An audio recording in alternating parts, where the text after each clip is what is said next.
Qu'est-ce qui fait la différence ? J'ai vécu la vie de mes clients d'aujourd'hui. Donc je sais exactement comment ça se passe sur le terrain. Je connais les peurs, la crainte, les impayés, la poussière, le fait de faire des devis qui tombent à l'eau. Et là, il se met à pleuvoir, mais des cordes. Et moi, j'avais mon carnet papier qui était tout trempé. J'étais dégoûté. Est-ce que tu penses que du coup, on comprend vraiment mieux les artisans que les autres ? J'ai testé 4 ou 5 logiciels. Et je me souviens, tu vois, cette sensation, à chaque fois, c'est des informaticiens qui ont codé le truc sans être jamais allé sur le terrain, sans avoir jamais tenu un tournevis. Et Morgan Raymond qui me lâche une bombe, qui me dit, je te le dis honnêtement Eddy, s'il n'y a plus Interfast, j'arrête mon activité. Je coule la boîte. C'était mieux que de gagner de l'argent, j'ai envie de te dire. Ouais. C'est plus la reconnaissance du produit que tu as créé. Pour moi, le logiciel d'entreprise aussi, il doit être le plus simple possible. Toi, en tant que CEO, c'est quoi la posture que tu as dû apprendre ? Il faut penser long terme. Si tu fais que des actions court-termistes, tu fais pas progresser ta boîte. Salut Eddy, Salut Lucas. bienvenue sur ton propre podcast, alors Bâti Légende. C'est toi qu'on reçoit aujourd'hui ? Effectivement, je me suis auto-invité. Ouais, écoute, j'ai plein de questions pour toi. L'objectif, c'est de faire découvrir à tous nos artisans qui se cachent derrière Interfast. Alors, donc, petite première question simple, hein, si on devait te présenter, mais peut-être plus pour dire qu'est-ce qui t'anime le plus. Tu dirais quoi du coup ? D'abord, je donnerai un petit peu de contexte, mais donc j'ai géré une entreprise de bâtiment pendant 7 ans. J'ai vécu toutes les galères, et ce qui m'anime aujourd'hui, c'est de pouvoir aider mon ancien moi finalement, les artisans et les entrepreneurs dans le bâtiment, parce que je sais que c'est pas un métier facile, c'est un métier noble, c'est un beau métier, mais il y a encore beaucoup de contraintes. Et moi, j'ai envie d'enlever toutes ces contraintes, de les gommer pour que le métier soit le plus simple possible et pour simplifier la vie des dirigeants du bâtiment, leur faire gagner du temps, de la simplicité. C'est ça qui m'anime au quotidien. Alors toi, tu as été artisan, tu viens du terrain, de la vraie vie d'artisan. Est-ce que tu peux nous raconter le moment justement où tu t'es dit faut que ça change et faut que je crée quelque chose ? Alors, il n'y a pas eu un moment particulier, mais il y en a eu plusieurs, j'ai envie de dire. Tu sais, quand on s'est lancé au début, c'était de la gestion d'intervention, Interfast. C'était en tout cas la première fonctionnalité, même si on voulait faire un outil hyper complet, il faut bien commencer quelque part. Et je m'en souviens, un jour, j'étais en intervention pendant le Covid et j'avais oublié mon carnet papier dans le camion, en fait, pour remplir mes bons d'intervention. Donc c'était à Paris, c'était dans le Marais, tu vois. Et je retourne au camion et là il se met à pleuvoir, mais des cordes. Et moi j'avais mon carnet papier qui était tout trempé, j'étais dégoûté. Et du coup à ce moment-là je me suis dit c'est pas normal qu'il n'y a pas un outil simple, tu vois, pour remplir ces bons d'intervention. Si j'avais eu cet outil sur mon téléphone, je me serais esquivé cette pluie et le fait que tout mon carnet de Cerfa de manipulation des flux soit trempé. En plus le carnet il coûte 45 balles. Bref. Ça c'était l'un des déclencheurs. Le déclencheur. Ouais. Et après, il y en a eu plusieurs autres aussi. Quand j'ai recruté mon premier technicien, c'était vraiment une mission. Au début, tu vois, il a passé 2 semaines avec moi dans le camion. Et à un moment, je lui donne le camion, je lui donne les outils. Donc, je me rappelle, j'avais fait ça un petit peu à l'arrache, mais j'avais fait une liste de tout ce qu'il y avait dans le camion pour que quand il me ramène le camion, je puisse savoir ce qu'il y avait à la base. Donc ça j'avais fait sur papier, hein. J'avais écrit sur une feuille, je lui avais fait signer, j'avais pris une photo et tout. Et à chaque intervention, en fait, à chaque fois je l'appelais au bout de 2 heures, je lui envoyais des SMS, je lui demandais est-ce que ça avance, comment ça se passe, est-ce que le client il est content. Et j'avais pas d'outils. Donc après on a commencé à faire du WhatsApp, après j'ai préparé sur Word, tu vois, des bons d'intervention que j'imprimais et je lui disais de le remplir, de faire signer au client et de me l'envoyer en photo par WhatsApp. Mais quand je te dis que c'était une mission de fou de tout gérer, de rendre aussi le technicien autonome, parce que moi j'avais ce besoin de micro-contrôle, je voulais savoir ce qui se passait sur le terrain, j'étais en train de lâcher finalement mon travail au technicien, je voulais déléguer, mais je voulais qu'il y ait une continuité, qu'il travaille au moins aussi bien que moi, et qu'il serve mes clients au moins aussi bien. Et je voulais avoir ce contrôle. Et ouais, ça passe par les bons d'intervention.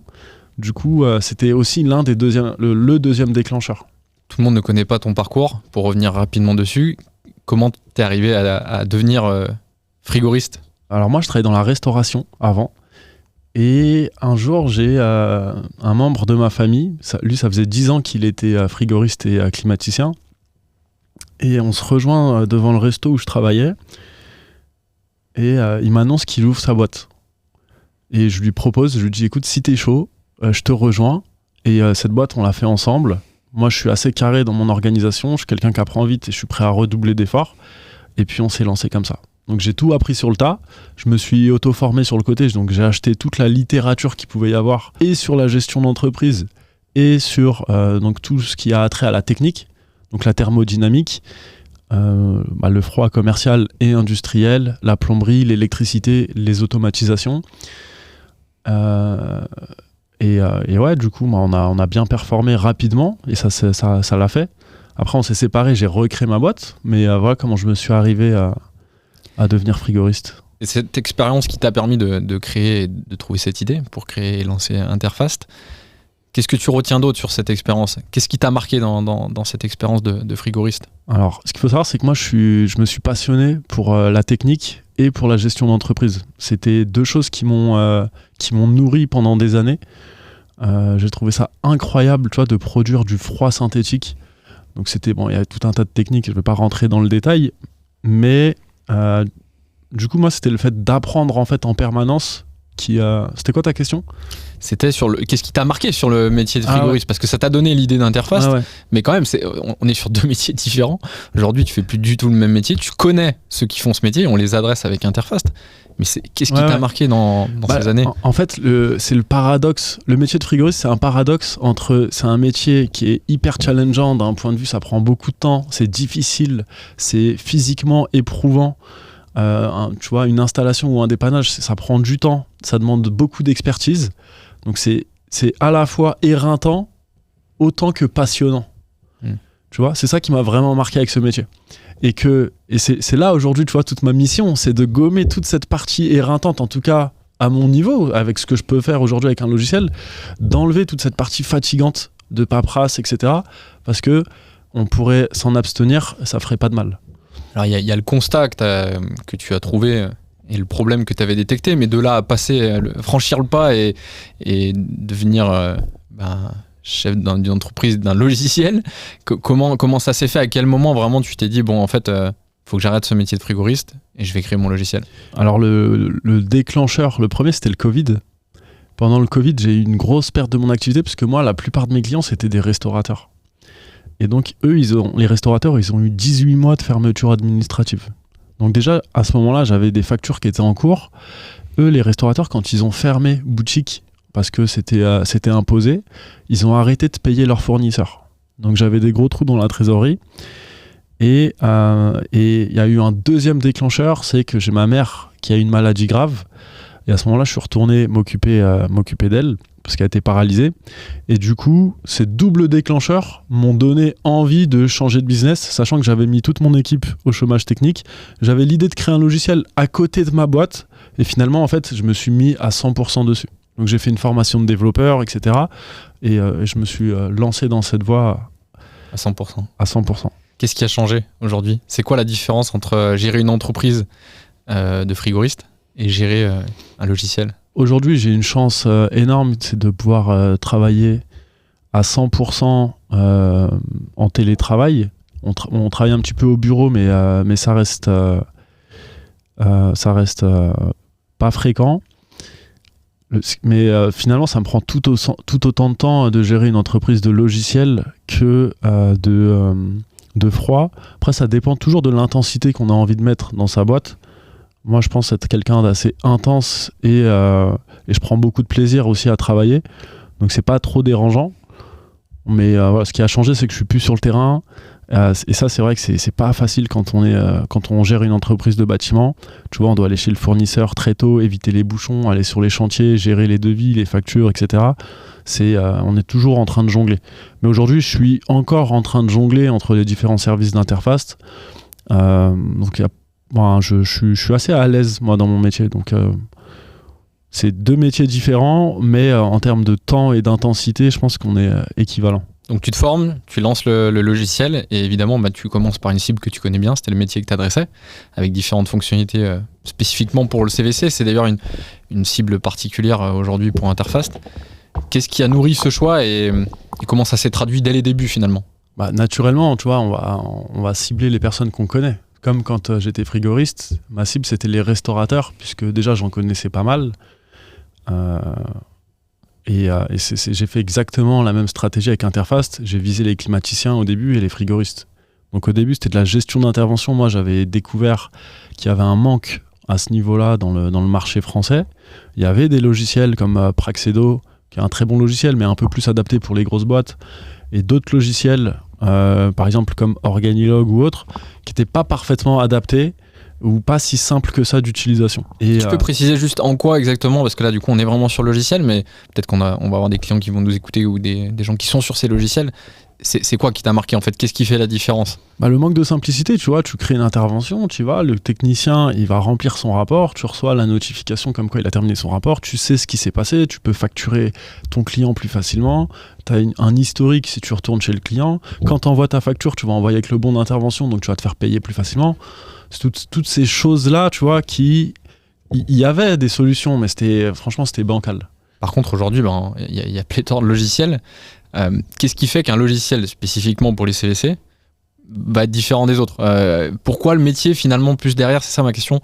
Pourquoi le métier du CVC est un peu particulier, un peu différent des autres métiers et du coup a besoin d'un logiciel spécifique, pas généraliste? Dans le froid, la clim, le chauffage, la ventilation, il faut savoir que d'un point de vue opérationnel, il y a ce que j'appelle le triptyque de la mort. C'est le fait de ne pas gérer uniquement des chantiers, mais de gérer des interventions, donc de l'urgence, du SAV, et des maintenances préventives, où là, il va falloir cadrer un peu plus les choses. Dans la plupart des logiciels, il n'y avait pas ce triptyque. La plupart des logiciels bâtiments, tu vois, ils se concentrent sur les chantiers. Il y en a quelques-uns maintenant qui copient sur Interfast et qui se mettent à faire de la gestion d'intervention, mais ça reste assez basique, là où nous, on est allé beaucoup plus loin. Mais c'est le fait de gérer tout ce triptyque opérationnel. Et tu vois, la plupart des logiciels, ils sont généralistes.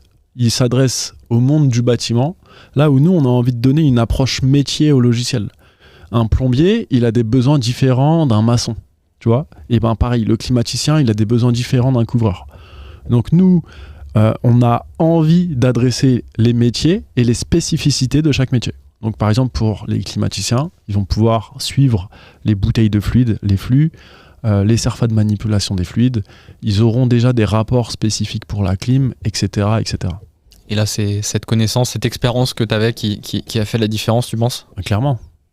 J'ai vécu la vie de mes clients d'aujourd'hui. Donc je sais exactement comment ça se passe sur le terrain.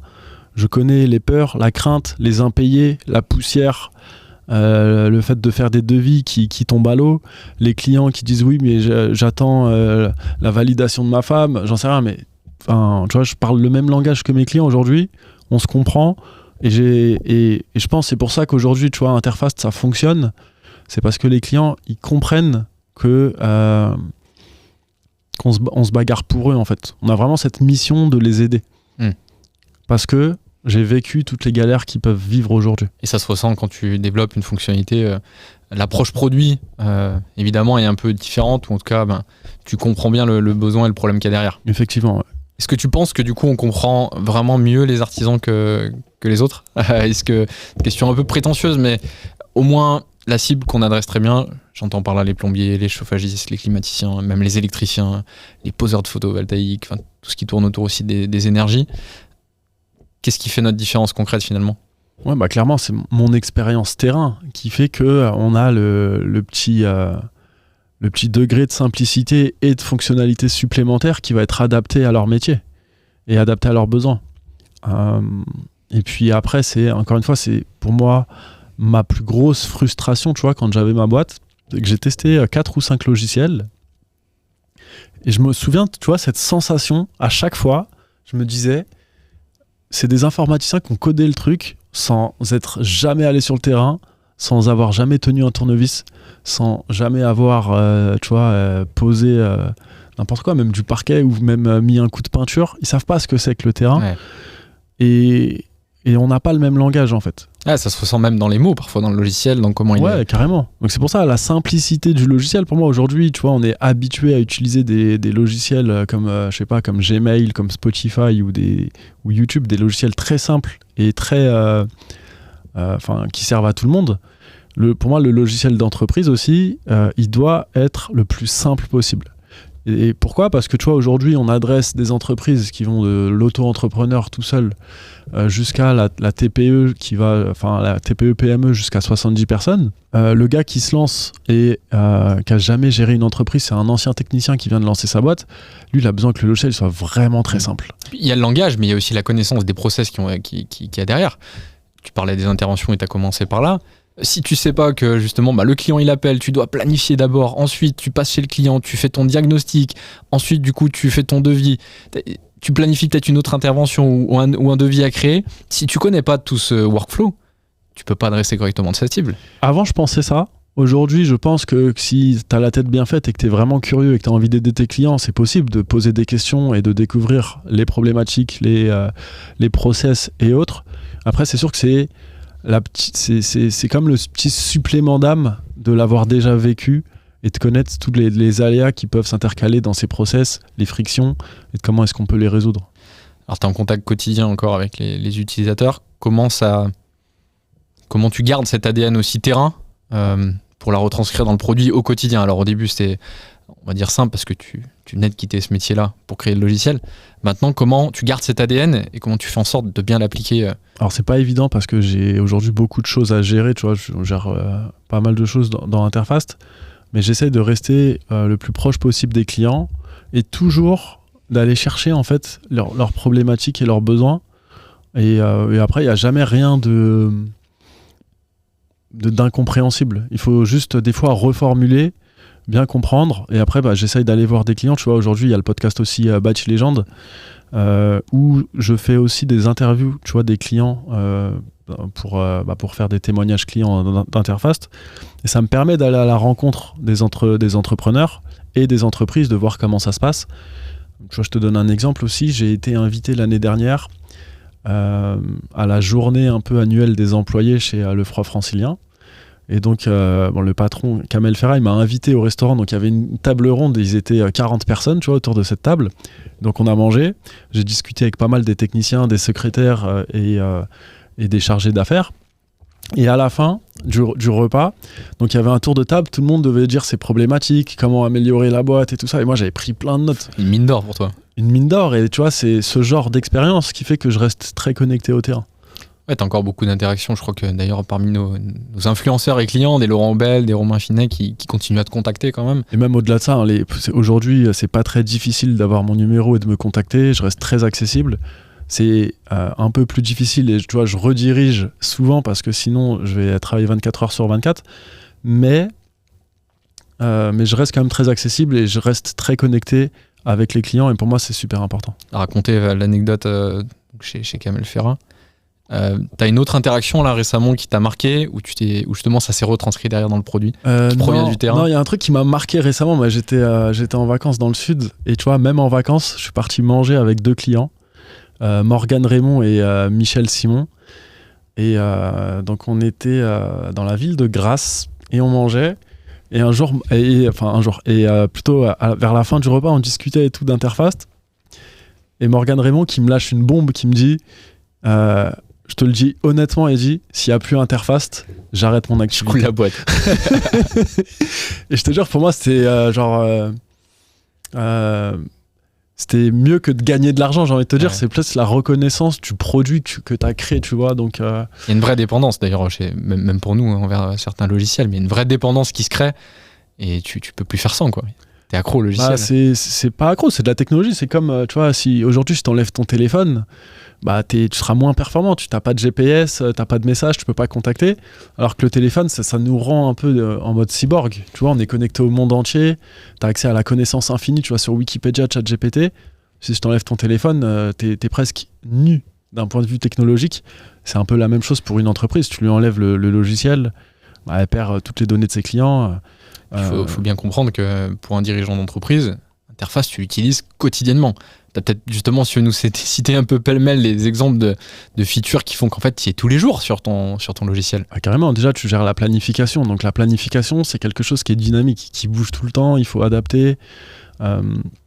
Ensuite, tu gères ta facturation. Tu vérifies que tu as bien facturé toutes tes interventions, tes chantiers, où est-ce que tu en es, combien il te reste à facturer.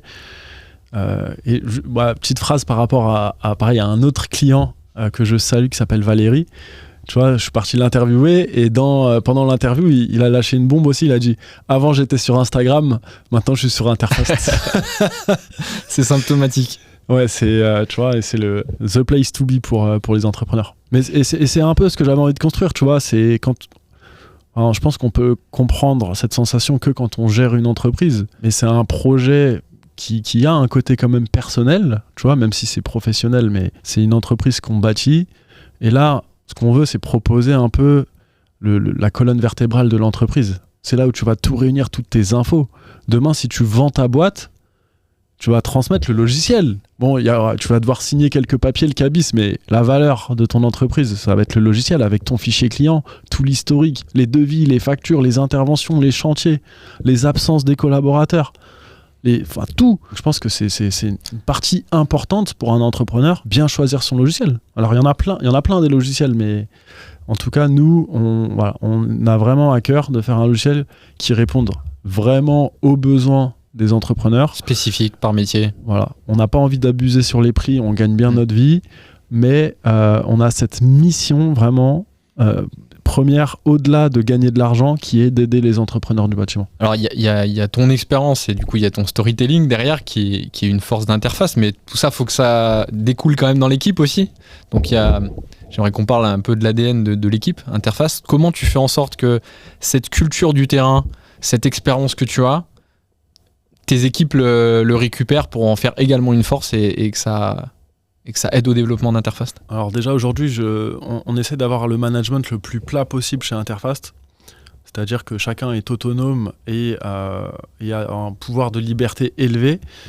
Et je reste très accessible. Après, on fait de la formation en continu. Et d'ailleurs, c'est grâce à toi que j'ai appris aussi le management. Donc on a mis en place des sessions de formation. On n'est pas encore parfait à ce niveau-là, mais après, toutes les équipes échangent quotidiennement avec les utilisateurs. Tu vois, les commerciaux, ils sont en contact permanent avec les prospects et les clients qu'ils ont déjà signés. Les personnes au support, elles discutent toute la journée avec des utilisateurs qui ont des problèmes. Donc des fois, elles vont les appeler, elles vont faire de la visio et elles vont découvrir les problèmes. Et je pense qu'on pourrait aller encore plus loin.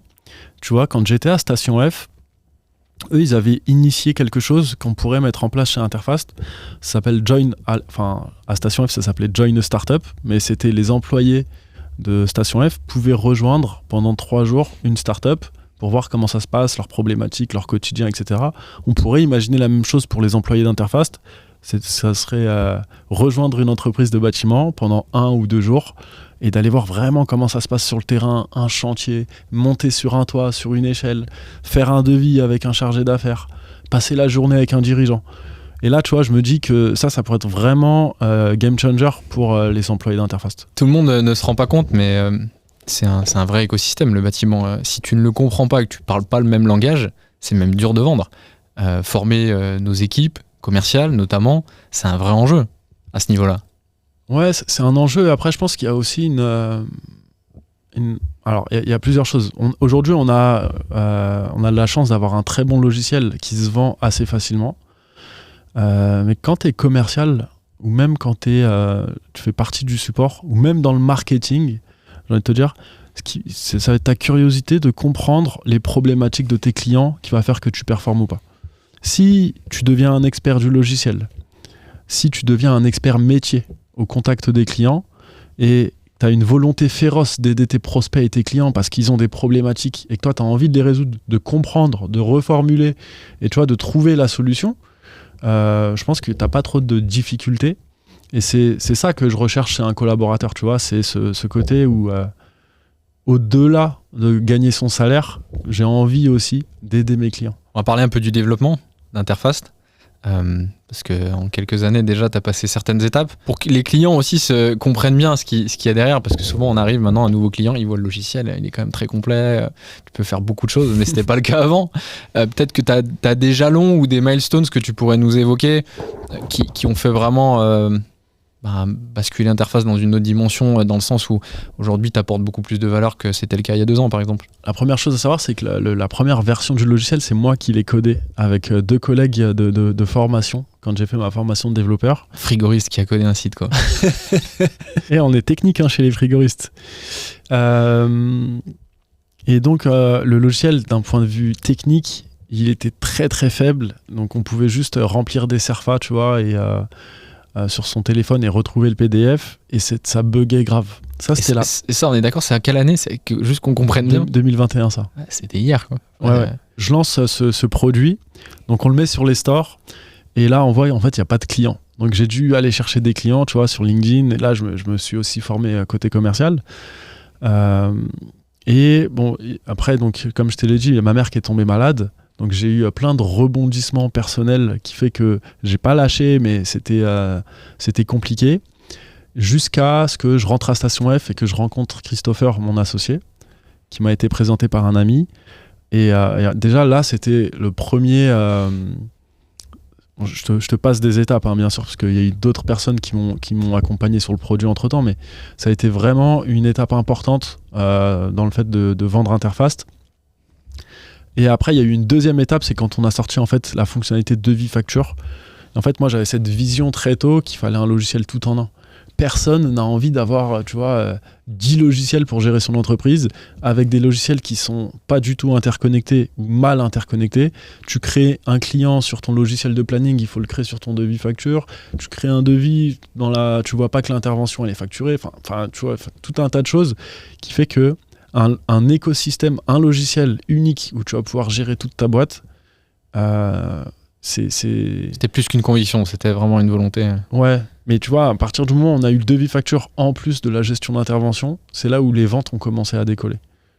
Et après, un jour, j'avais fait un post sur un groupe Facebook qui s'appelle les FDP de la climatisation, où je racontais mon histoire. Ça nous a ramené à peu près 70 clients. Et là, c'était un peu le début, tu vois, où après, ça a commencé à parler. Tu vois, le logiciel, il était faible techniquement, on a amélioré, on a corrigé, on a été proche des clients. Et petit à petit, en fait, on a développé. Et en même temps, c'est très dur. Tu veux faire un logiciel tout en un. Pour autant, au début, tu dois prioriser. Tu peux pas tout faire. C'est l'ambition de tout le monde, je pense, de faire un logiciel très complet et en même temps spécifique à chaque métier. Comment tu as géré cette dualité? Et simple aussi. Et simple aussi, en plus. Ouais. Comment tu fais ça? La première chose, c'est que j'ai une conviction ultra forte, c'est que le logiciel, il doit être d'une extrême simplicité. Parce que personne ne veut d'une énième usine à gaz. Il y en a déjà plein, en fait. Et toutes les fonctionnalités qu'on fait, elles existent déjà dans des logiciels d'usine à gaz. Donc nous, ce qu'on voulait, c'est faire finalement des logiciels hyper complets qui existent, mais en mode ultra simple et agréable presque à utiliser. Tu vois ce que je veux dire? La chance que j'ai eue, c'est que mon associé Christopher, lui, c'est un expert et produit et un expert en développement informatique.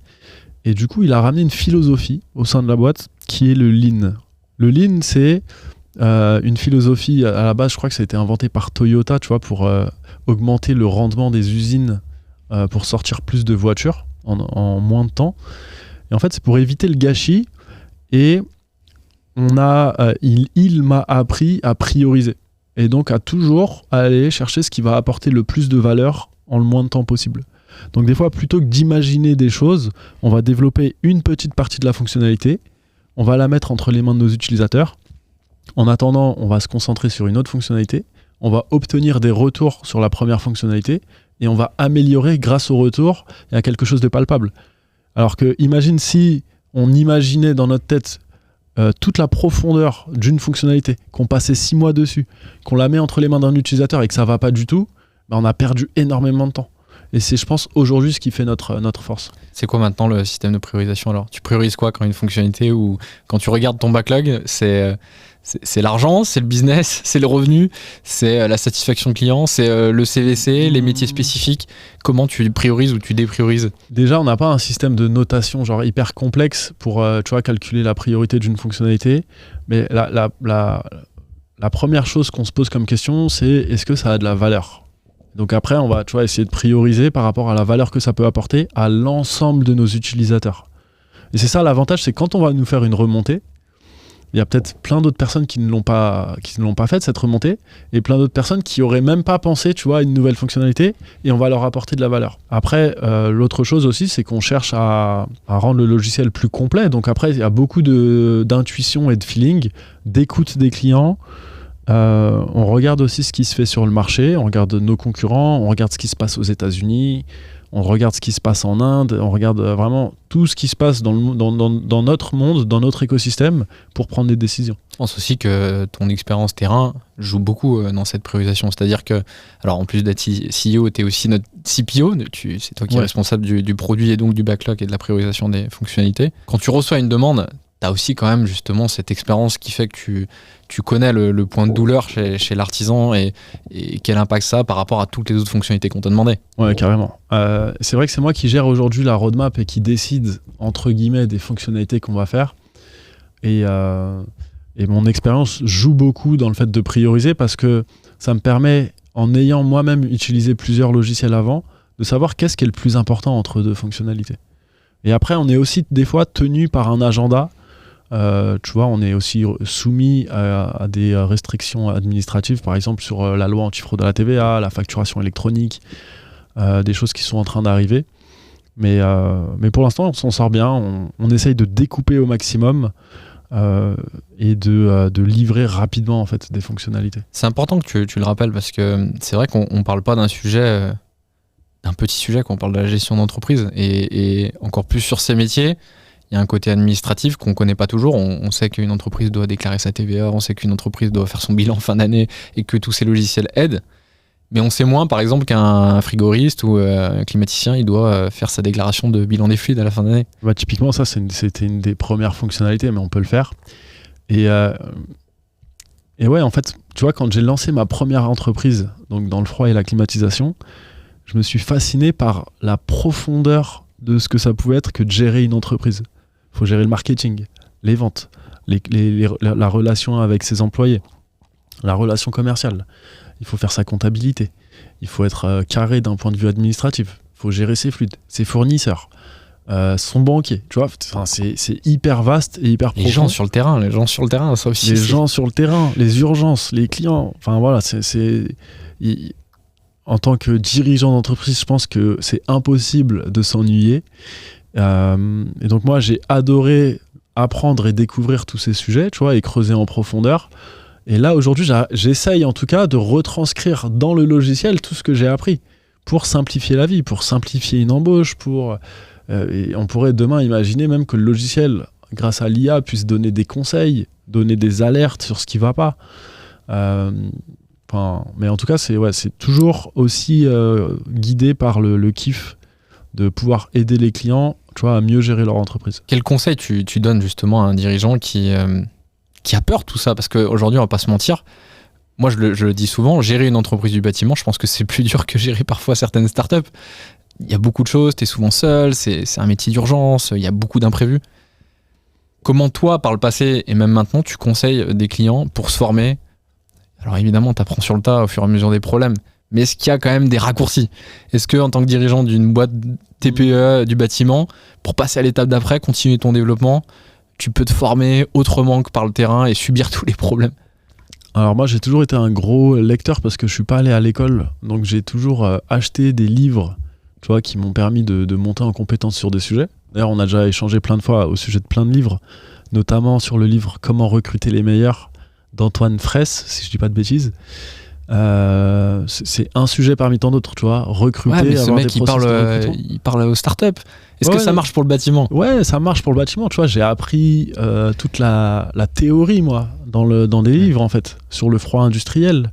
Sur le livre, et un livre qui est incroyable, qui s'appelle le Codza, tu vois. Donc aujourd'hui, si je te donne le Codza, le manuel du débutant, c'est un livre comme ça. Tu deviens climaticien et tu as toutes les bases pour comprendre la technique. Et tu lis quand, ce livre? T'es dirigeant d'une entreprise, t'as 5 installations, t'as 10 urgences dans la semaine, tu le lis quand? Et ben, tu le lis quand tu vas aux toilettes, tu le lis le soir avant de te coucher, tu le lis quand t'attends chez le fournisseur, il y a la queue, tu lis ton bouquin. Enfin, on peut pas dire qu'aujourd'hui on n'a pas de temps. Il y en a qui fument des clopes, qui prennent des pauses café, tu peux lire le livre. C'est bien de le rappeler parce que je pense qu'on a parmi nos clients des gens qui sont vachement bien développés. C'était des exemples, tu les interviewais, des Laurent Aubel, des Romain Finet. Ils se sont donné les moyens aussi. Donc, il y a un moment, il y a un côté, il faut être curieux, mais il faut aussi être déterminé, volontaire. Mais pour moi, il n'y a pas de secret, tu vois. Soit, c'est plutôt, soit tu as des excuses, soit tu n'en as pas, tu vois. Si tu as envie de quelque chose, tu donnes tout pour aller dans la direction que tu as envie d'aller. Et là, je te donne l'exemple des livres, mais il y a un autre exemple, moi, qui m'a beaucoup aidé dans ma carrière, c'est d'aller rencontrer d'autres dirigeants, tu vois. Quand tu vas rencontrer des autres dirigeants, c'est des gens qui ont déjà vécu tout ce que tu es en train de vivre. Et juste une conversation, des fois, ça peut te faire un bien fou parce que tu découvres que le gars, il a les mêmes problèmes que toi. Tu découvres comment est-ce qu'il aborde les problèmes que tu rencontres. Ça se trouve, il les a déjà passés, tous tes problèmes. Donc tu vois juste où il en est une étape au-dessus et tu arrives à matérialiser où est-ce que tu pourras en être dans 2 ans si tu fais bien les choses. Et tu vois, on dit souvent qu'il faut un peu dans son entourage des dirigeants qui sont au même niveau que toi. Comme ça peut être challengeant. Des gens qui ont 2 ans d'avance et des gens qui ont 5 à 10 ans d'avance. Comme ça, tu peux voir un peu les étapes et essayer en tout cas d'imaginer une feuille de route pour atteindre le niveau que tu as envie d'atteindre. Après, tout le monde n'a pas envie de faire grossir son entreprise, mais en tout cas, moi, j'ai toujours eu cette ambition. Pour moi, une entreprise, ça doit croître, pardon.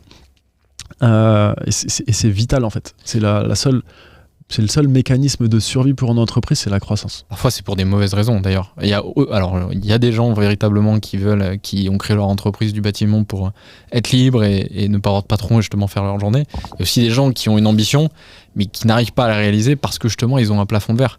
Et c'est là où je te rejoins, et je sais pas ce que tu en penses, mais on a tous des amis artisans. Et quand tu les entends, ils sont tous sous l'eau. Et leur parler de lire un livre, t'as l'impression que finalement c'est juste impossible parce qu'ils n'arrivent pas à sortir de la tête du guidon. Comment tu sors la tête du guidon ? Comment, quand t'es entrepreneur du bâtiment, t'es dans des 2, 3, 4, 5 premières années, t'enchaînes les chantiers, t'es focus quand même sur le terrain en fait. Comment tu prends du recul pour passer les prochaines étapes et quand même développer sereinement ton entreprise ? Tu vas me répondre, il faut prendre Interface. Non, ouais. Oui, Interface, ça peut aider, mais j'avais même pas ça en tête à la base. Mais j'ai envie de te dire, j'ai pas cette prétention-là de te dire comment sortir la tête du guidon, parce que j'ai toujours, moi, la tête dans le guidon et je suis à fond. Et j'ai toujours été à fond dans mes entreprises.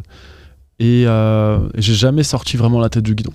Par contre, j'ai redoublé d'efforts et j'étais très concentré sur développer mon entreprise. Donc, tu vois, je dis n'importe quoi. Quand j'ai créé ma boîte, plein de fois, ça m'est arrivé de me lever à 5 heures, de travailler sur l'administratif ou sur mon site internet ou sur mon marketing avant d'aller chez mon fournisseur pour récupérer mon matos et d'aller sur chantier ou autre. Mais tu priorises quand même cette gestion, c'est important de le rappeler. Il y a des dirigeants qui ne le font pas ou qui dépriorisent justement. Tu leur parles du marketing. Ouais, mais non, mais moi je sais pas faire, j'ai pas le temps. Ok, alors je vais répondre à ta question peut-être d'une autre manière, mais il faut penser long terme. Et en pensant long terme, tu vois, si tu fais que des actions court-termistes, donc tu jumps de chantier en chantier, tu fais pas progresser ta boîte. Il faut penser qu'est-ce qui va faire progresser ma boîte. Ok, je vais créer une stack marketing. Donc je vais avoir un site web, une page Google. Je vais essayer de récolter des avis. Tu vois, si le premier jour tu as 0 avis, tu te donnes un objectif, tu te dis à la fin de l'année, j'ai 50 avis. Tu imagines le gap, ces 50 avis, ils vont pas bouger. Donc c'est du long terme. Et après, quand les gens ils vont consulter ton entreprise, ils vont signer plus facilement parce que tu auras 50 avis. Et si après, pendant cette année, tu te dis, je vais faire, 5 témoignages clients. Donc ça te bouffe du temps. Mais les 5 témoignages clients, ils peuvent te durer pendant 10 ans. Tu as monsieur Michel qui va te dire, ok, oui, l'entreprise dédiée, elle est top, ils ont bien géré mon chantier, regardez, tu montres ta réalisation. C'est des choses qui vont travailler dans la longueur. Créer des process. Tu vois, quand tu embauches quelqu'un.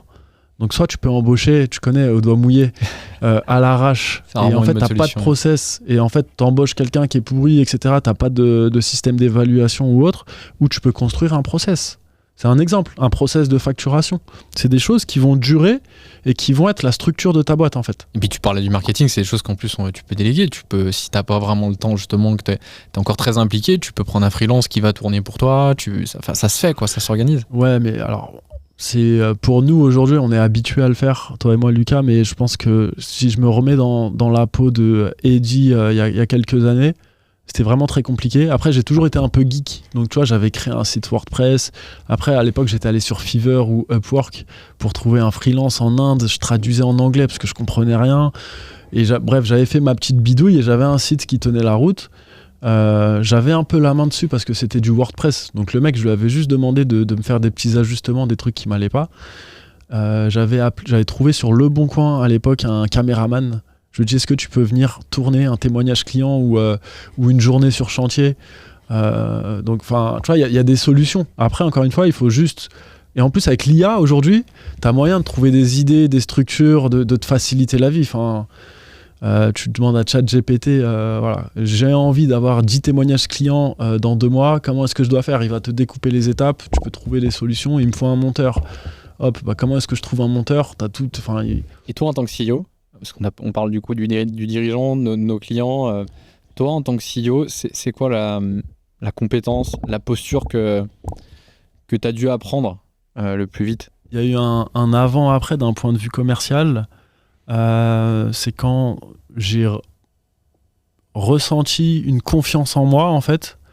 Et ça, c'est pour tous les dirigeants, en fait. À partir du moment où tu as confiance en toi, tu vois, quand tu vas essayer de recruter quelqu'un, quand tu vas vendre, quand tu vas aller chez un fournisseur et que tu transpires la confiance en toi, les gens, ils te suivent beaucoup plus facilement. Donc ça a été important de travailler sur ma confiance en moi. Donc ça, c'est quelque chose, tu vois, qui se travaille et qui vient au fur et à mesure. C'est pas inné d'un seul coup, genre j'ai ultra confiance en moi. Et c'est parce que aussi j'avais un manque de confiance en moi que j'ai redoublé d'efforts.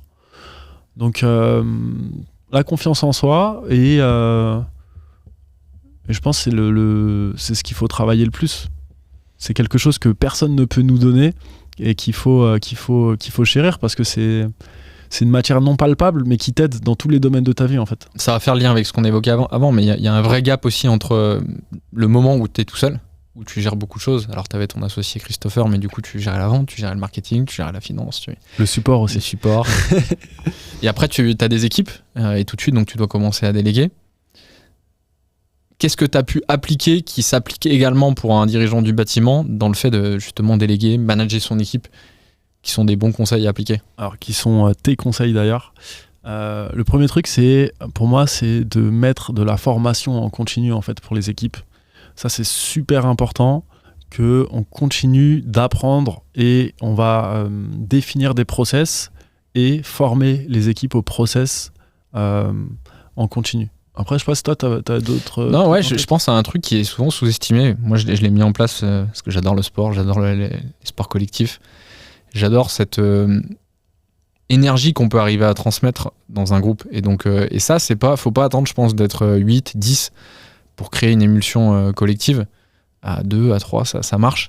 Et je pense qu'il y a quelque chose qui est sous-estimé, c'est les petits rituels. Ça peut être, tu vois, tu reviens de congé août, tu réunis tes équipes, sans parler de faire un PowerPoint de 15 pages. Mais je pense que c'est important de ritualiser ces moments, même pour un chef d'entreprise du bâtiment, pour dire voilà, on va avoir 4 mois intenses, on reprend, c'est la rentrée, t'expliques un peu les grandes lignes, t'expliques le rôle de chacun, la responsabilité aussi de chacun, technicien, ça peut être même ta comptable, ta secrétaire, mais d'impliquer tout le monde pour la vision de la boîte et quels vont être les prochains milestones qu'on va devoir atteindre ensemble en fait. Tu fais bien de le dire. Moi, je l'ai jamais fait dans mon entreprise de bâtiment, tu vois, et je pense que c'était pas bien. Et là, aujourd'hui, on le fait aussi grâce à toi, mais ces rituels, effectivement, c'est super important. Qu'il y en ait qui peuvent être, par exemple, quotidiens avec l'équipe support. Aujourd'hui, chez Interface, mais dans une entreprise de bâtiment, on peut faire le point tous les jours, par exemple, avec son assistante. Après, ça dépend de la taille de sa boîte. Faire un point hebdomadaire et de faire des points mensuels, en fait. Nous, on fait ce qu'on appelle un all-end meeting, où on va partager tous les chiffres de la boîte, toutes les problématiques, tout ce qui arrive le mois prochain. Et ça, ça permet d'aligner toute la boîte. Donc ça, c'est top. Et après, il y a autre chose aussi d'un point de vue managérial qui est important, notamment en tant que dirigeant, c'est d'instaurer une culture d'entreprise. Ça, c'est très, très sous-estimé. Mais la culture d'entreprise, c'est ce qui va faire un peu la liaison entre tous les collaborateurs, qui va faire que tout le monde est aligné. Et donc ça, je recommande un livre d'ailleurs que j'avais offert à Laurent Aubel qui s'appelle « L'entreprise du bonheur ». Tony Hsieh, le dirigeant de Zappos, ça a été revendu aujourd'hui à Amazon. C'est un peu lui qui a évangélisé la culture d'entreprise. Donc ça s'est d'abord propagé, tu vois, dans le monde des startups et maintenant c'est un peu commun à toutes les entreprises. Mais c'est le fait de dire quelles sont vos valeurs. Donc par exemple, il peut y avoir, je sais pas, entre 3 et 10 valeurs pour une entreprise. Quelle est votre mission ? Quelle est votre vision ?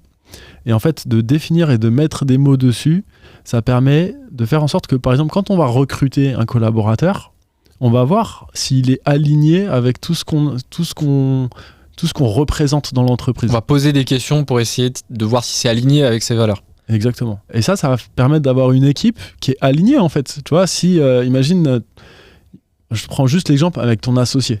Imagine si tu lui demandes où tu te vois dans 10 ans. S'il te dit, moi, je veux juste travailler, je suis en mode chill, ou s'il a envie de conquérir le monde, ben, tout de suite, la trajectoire de la boîte, ça va pas être la même chose. C'est pareil avec les salariés que tu vas recruter. S'ils sont pas d'accord avec le fait, par exemple, de travailler dur, et que toi, c'est dans tes valeurs, ne va pas le recruter.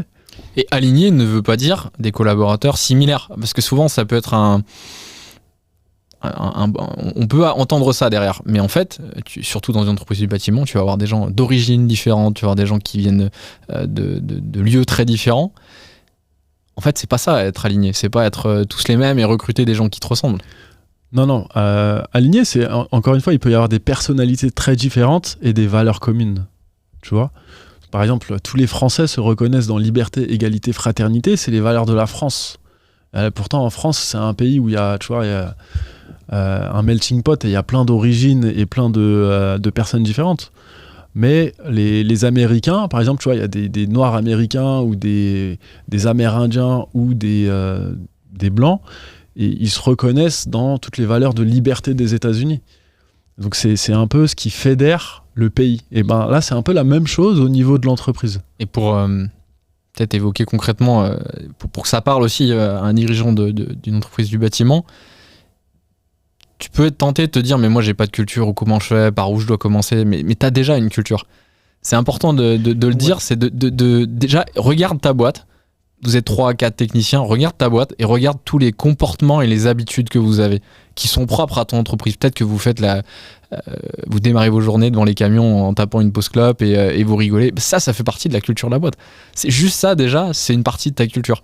Et il faut que tout le monde adhère à ces comportements et ces habitudes. C'est ça la culture. Bien sûr. La culture, c'est quelque chose qui peut être palpé par un inconnu, tu vois, juste en écoutant le langage des collaborateurs, par exemple, en observant les comportements. Parce que on va réussir à avoir des patterns, des choses qui sont communes à tout le monde. Et après, je pense que ça part aussi quand même des dirigeants. Ils ont envie d'instaurer une culture. Et après, ça va se diluer, même si j'aime pas trop ce terme, avec les nouveaux collaborateurs qui vont arriver. Mais encore une fois, si par exemple, tu as comme valeur la bienveillance et que tu embauches quelqu'un de malveillant, imaginons que vous êtes 10 dans la boîte et que tu embauches une personne de malveillante, eh ben, il se peut que soit ça le fasse pas du tout et que cette personne s'en aille parce qu'elle n'est pas en adéquation avec la culture, ou soit que sa malveillance se transforme en bienveillance parce que tu auras 10 autres personnes qui sont bienveillantes et qui adhèrent à cette culture. Donc c'est un peu qui tout double, mais c'est ça la force de la culture. C'est que ça va rejeter les mauvaises personnes ou ça va ramener vers les éléments de culture les personnes qui pourraient être en dehors. Il y a une dernière chose sur le management pour moi qui est très importante, tellement sous-estimée, que tu as pu mettre en place rapidement et à tes dépens aussi parce que du coup tu l'as un peu subi, mais encore plus dans une entreprise du bâtiment. Souvent j'entends beaucoup d'entrepreneurs du bâtiment qui se plaignent, ouais, mais mes gars ils sont pas sérieux, mes gars les absences, Ah, je sais ce que tu vas dire. Simplement, en fait, faut faire attention à ces employés. Il faut avoir une notion tu parlais de bienveillance, alors ce mot il est galvaudé maintenant aussi, mais je me rappelle d'un client qui mettait en place une bonne pratique et que moi j'appliquais déjà et qu'on applique chez Interfast, ces fameux one-one, c'est-à-dire ces rendez-vous un peu individualisés. Et ce mec, il me disait dans le camion le soir quand il rentrait, il appelait ses collaborateurs, ils étaient 5 techniciens, ça lui prenait une petite heure le temps de faire le trajet, même quand il arrivait un peu chez lui. Mais juste, appelle, comment ça s'est passé ta journée ? Est-ce que tu as eu des galères ? Prendre un peu de recul, parce que souvent quand les mecs sur le chantier, ils appellent, il y a une merde qu'il faut gérer, c'est tout le temps des imprévus, donc c'est pas à ce moment-là que tu fais un one-one constructif, c'est-à-dire un moment d'échange qui va servir à ton collaborateur. Par contre, si en fin de journée, tu prends le temps, 5 minutes pour l'appeler dans le camion, comment s'est passée ta journée ? Est-ce que je peux t'aider ? Comment tu pourrais mieux faire ton travail ? Ça, c'est puissant sur le long terme.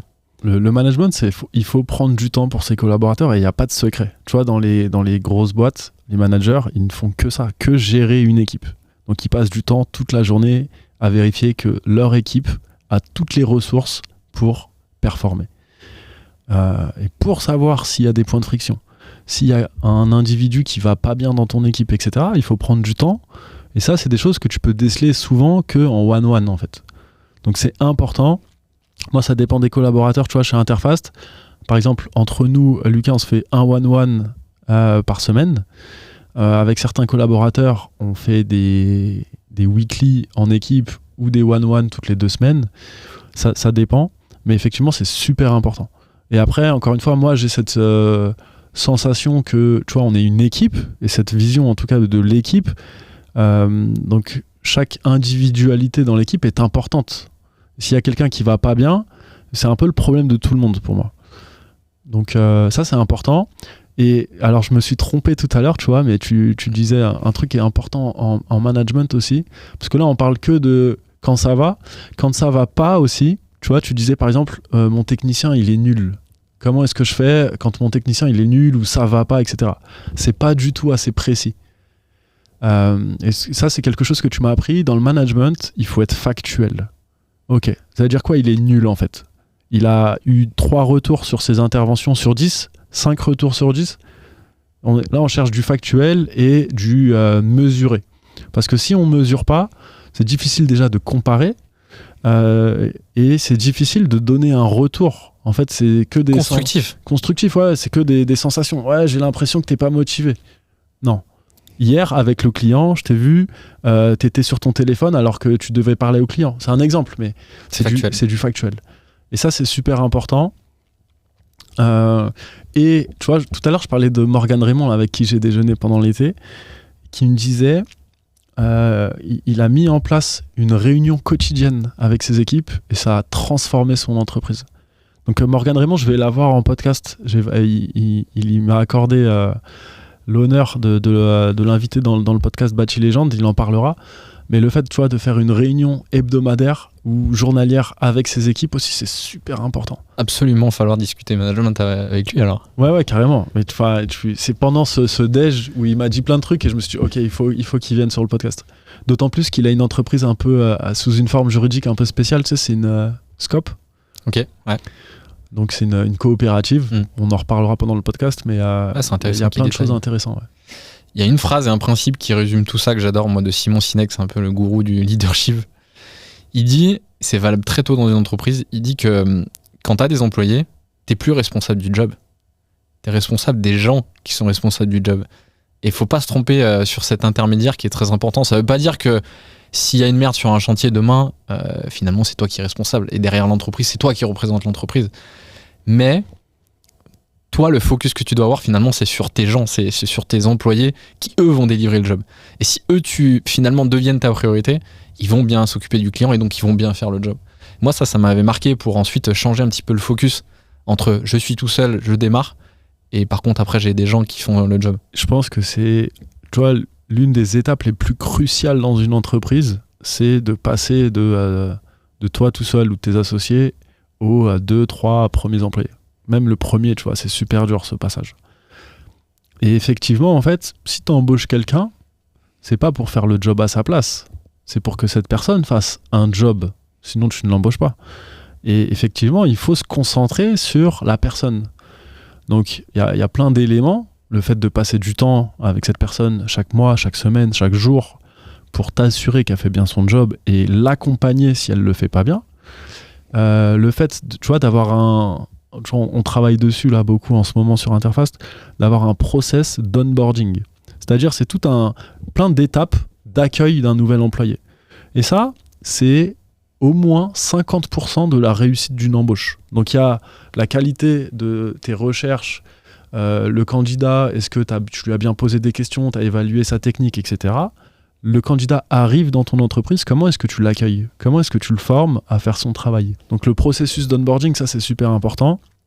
Le management, la culture, et puis après prendre soin de tes employés. Donc ça passe pas que par donner de la thune ou de faire des augmentations, ça passe par des avantages, ça passe par un jour de télétravail par semaine, ça passe par aussi de la bienveillance que tu peux avoir. De temps en temps, faire plaisir, aller au resto, passer du temps de qualité aussi avec tes employés. Et je sais pas si tu connais les 5 langages de l'amour, ça te parle ou pas comme truc? Ouais, je connais le concept, mais je ne saurais pas le détailler. Je t'en prie. Non, en gros, il y a plusieurs manières de démontrer son amour pour quelqu'un. Donc, je te donne quelques exemples, mais il y a le fait de passer du temps de qualité, de faire des cadeaux, de donner des paroles valorisantes. Et les employés, c'est un peu pareil. Il y en a qui vont vouloir de l'argent, tu vois, c'est une manière de lui transmettre, entre guillemets, de l'amour. Mais il y en a d'autres qui vont vouloir peut-être un peu plus de temps. Et si tu leur donnes de l'argent, ça va pas leur convenir, eux, ils veulent plus de temps. Il faut réussir à déceler et à comprendre ce que veulent tes employés pour qu'ils soient heureux dans ton entreprise. Je pense qu'on fera un épisode dédié au management. Un webinar ou un... C'est un vrai sujet et c'est ce qui fait la diff en fait entre une entreprise qui grandit ou une entreprise qui stagne, parce que quand tu stagnes, finalement c'est que tu fais pas beaucoup de management, tu recrutes pas et tu délègues pas en fait le travail pour toi grossir. Sujet absolument passionnant et à la fois très complexe parce qu'on parle d'humain. Je te propose qu'on referme cette parenthèse management, qu'on aille un petit peu plus sur la suite d'Interface pour clôturer progressivement ce podcast. Est-ce que tu as le souvenir d'un client, tu as déjà raconté beaucoup d'anecdotes, mais est-ce que tu as le souvenir d'un client où vraiment ça a changé sa vie, vraiment où t'as changé son quotidien, quoi, que tu n'aurais pas cité parce que c'est vrai que je crois que tu l'as déjà fait. Non, il y en a plein, et encore une fois, tu vois, c'est déjà arrivé dans l'histoire d'Interface qu'on ait une rupture de service ou des ralentissements sur le logiciel. Donc juste pour mettre une parenthèse à ça, parce qu'on est hyper transparent chez Interface, et c'est l'une de nos valeurs, et ça fait partie de notre culture. Donc il y a déjà eu des ralentissements, et à ce moment-là, les clients, ils m'appellent. Et c'est là où tu vois en fait à quel point c'est important Interface pour eux dans leur vie de tous les jours. Ils peuvent pas travailler sans Interface. Donc ce serait difficile là de te redonner un exemple. Là, j'ai celui de Morgan Raymond qui me flash en tête, mais je pense énormément, 80% de nos clients, c'est vital pour eux de pouvoir utiliser Interface. Et oui, il y en a plein tous les jours qui changent, où ça leur change leur vie. Ils passent de Excel ou d'un logiciel qui était sur un NAS, tu vois, avec un serveur qu'il faut maintenir, il faut se connecter via un VPN ou je sais pas quoi. Là, tu te connectes avec ton téléphone, tu fais ton devis, le client, il peut le signer de manière électronique, t'envoies la facture d'acompte, le client, il te paye avec un lien directement grâce à Conto. Tu vas sur le terrain, tu fais une visite avant devis. Donc ça, tu la partages au client. Il a des photos, tous les éléments de son devis. Tu lui envoies ça augmente la proportion de tes devis qui est signé. À la fin de ton chantier, tu fais un PV de réception de chantier. Que des dingueries que tu peux faire en littéralement 3 clics et qui te changent la vie. Alors justement, je vais te demander de choisir parmi tous ces modules, ces fonctionnalités, laquelle tu es le plus fier, dont tu es le plus fier. Ouah, franchement, c'est presque impossible de répondre à cette question. Tu sais, la valeur du tout en un, c'est que les fonctionnalités soient réunies. Non, trouve-moi-en une. Un module. Ouais. Une feature. Mais c'est pas dans leur individualité qu'une fonctionnalité se révèle, c'est le fait qu'elle soit connectée avec plein d'autres. Moi, j'adore les visites avant devis. Les visites avant devis, c'est le fait, en fait, donc par exemple, si je vais installer une climatisation chez un client, donc je vais faire une visite, je vais pas lui faire un prix au téléphone parce que j'ai pas vu chez lui, j'ai pas vu s'il faut carotter un mur, tu vois, un mur porteur ou un mur en placo, c'est pas le même travail et c'est pas le même temps, donc c'est pas le même chiffrage. La visite avant devis, c'est un formulaire qu'on va remplir sur son téléphone c'est un rapport d'intervention où je vais noter absolument tout ce qui est nécessaire pour faire mon devis de climatisation. C'est un exemple, hein, nous on a plein d'exemples, mais là je prends cet exemple de climatisation. Et surtout, je vais rien oublier. Parce qu'il se peut que des fois, j'oublie par exemple, est-ce qu'il faut mettre une pompe de relevage ou des trucs comme ça. Si tu l'as pas noté ça, là, après, tu peux être sûr que... Tu l'as pas noté, après, c'est un peu à l'arrache, et puis tu le mets sur le devis, tu te dis, j'espère que ça va passer ou autre. Là, tu notes tout, tu prends des photos, tu peux même dessiner où est-ce que tu veux poser les clims, passer tes goulottes. Puis les clients, ils voient que tu es en train de... Ouais, ils voient ça, mais surtout, tu vois, t'es même pas sorti de chez le client, que tu peux lui partager ce document. Donc il y en a qui vont me dire ouais mais ça il va le donner à mes concurrents. Si le client il est prêt à donner ça à mes concurrents, je pense que c'est pas le bon client pour moi. Mais ça c'est mon avis. Je lui partage ça, je lui envoie le devis le lendemain parce que quand moi je rentre au bureau, et cette fiche de visite avant devis elle est déjà dans mon fichier client. Je sais que je dois faire un devis, je peux le transformer en devis, tout est lié et mon devis je le fais en 3 fois plus vite parce que j'ai toutes les informations. Je vais contacter ça, limite ma visite avant devis, je peux l'envoyer à un fournisseur, je vais lui dire il me faut une clim pour cette install. Le fournisseur il voit tous les, tu vois, les mètres carrés qu'il faut, la hauteur sous plafond, les fenêtres. Il va me calculer le bilan thermique, il va me mettre la bonne clim qu'il faut. J'envoie le devis et le client, je lui montre un professionnalisme digne des grands groupes avec la flexibilité d'un artisan, la qualité de travail d'un artisan. Et là, tu vois, avant même d'avoir commencé à poser quoi que ce soit chez le client, j'ai déjà montré que mon entreprise valait le coup. Visite avant devis alors. Moi j'ai envie d'emmener au Kevin quand même parce que il n'y a pas le choix. L'extension pour moi on est les premiers à l'avoir sorti. Alors c'est moins orienté client et donc l'impact sur la relation avec le client. Mais je trouve qu'en productivité, quand on a sorti cette fonctionnalité, la possibilité quand tu fais ton devis d'ouvrir l'onglet de ton fournisseur et d'ajouter directement ton produit au devis, les réactions, elles ont été juste dingues. Et alors depuis, elle a été un peu copiée, c'est normal, c'est le jeu des logiciels. Mais ça, véritablement, quand on le montre aux clients, on a entendu parfois des « Ah ouais, ah là, vous allez me faire gagner du temps, là. » J'avoue, en fait, cette fonctionnalité, c'est presque de la magie, tu vois. Là où il y a un peu plus de recherche dans les visites avant devis, c'est vrai que cette extension, et en plus de ça, tu vois, quand tu vas sur un site... Donc sur le site de ton fournisseur et que tu as le bouton ajouter à interface, ça va te rajouter la photo aussi ça va te rajouter la photo sur ton devis et ça te fait des devis hyper professionnels. Le client il voit qu'il y a le raccord avec la photo du raccord. C'est pas un truc imaginaire inventé par l'artisan. C'est bien un élément palpable de mon installation.